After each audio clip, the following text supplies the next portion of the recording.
කිසිදා අමතක නොවන විදිහට ඕනෑම පාඩමක් මතක තියාගන්න පුළුවන් විද්‍යාත්මක ක්‍රම දෙකක්. මේවා එකට පාවිච්චි කළොත් ඔබ ඉගෙනම ලබන විදිහ මුළුමනින්ම වෙනස් වෙයි. අපෙන් 90%ක්ම කරන්නේ මේකයි. පොත දිහා බලාගෙන යටින් ඉරි අඳින එක. මොලේ භාෂාවෙන් මේකට කියන්නේ නිෂ්ක්‍රීය ඉගෙනුම කියලයි. එහෙම නැත්නම් පැසිව් ලර්නින් කියලයි. මේ නිසා මතකයක් හැදෙන්නේ නැහැ. මේකට විසඳුම තමයි ඇක්ටිව් රීකෝල්. එනම් ක්‍රියාකාරී සිහිකැඳවීම. පාඩම් කොටසක් ඉගෙන ගත්තාද? වහාම පොත වහන්න.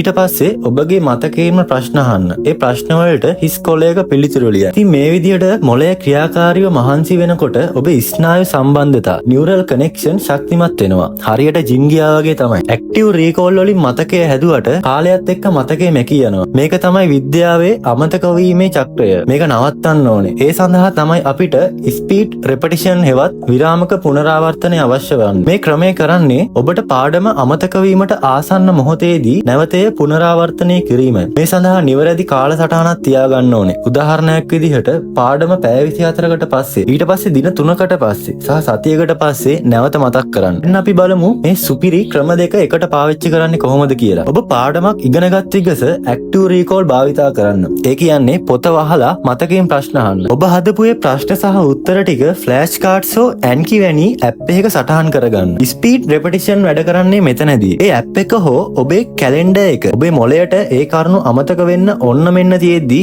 ඒ ෆ්ලෑෂ් කාඩ්ස් එක නැවත ඔබට මතක් කරයි. මේ ක්‍රම දෙකෙන්ම ඇති විශාල වාසිය තමයි ඔබ එකම පාඩම නැවත නැවතත් කියවා වෙහෙසට පත්වීම නවත්තන එක. ඔබේ කාලය ඉතිරි වෙනවා. අමතක වීම නවත්තනවා. ඔබ බ්‍රේන් ට්‍රැකර් කෙනෙක් විදිහට නිෂ්ක්‍රීය ඉගෙන ගැනීම නවත්තන්න. අදම ඇක්ටිව් රීකෝල් සහ ස්පීඩ් රෙපිටිෂන් භාවිතා කරන්න පටන් ගන්න. පාඩම් කළ දේ අමතක වීමේ යුගය අදින් අවසන්. මේ වීඩියෝයෙන් ඔබ ඉගෙනගත් හොඳම දේ මොකක්ද කියලා පහතින් කමෙන්ට් කරන්න. තවත් මේ වගේ දැනුම හොයන යාළුවන්ට මේ වීඩියෝ ෂෙයා කරන්න. බ්‍රේන් ට්‍රැකර් සමග එකතු වෙන්න. සබ්ස්ක්‍රයිබ් කරන්න.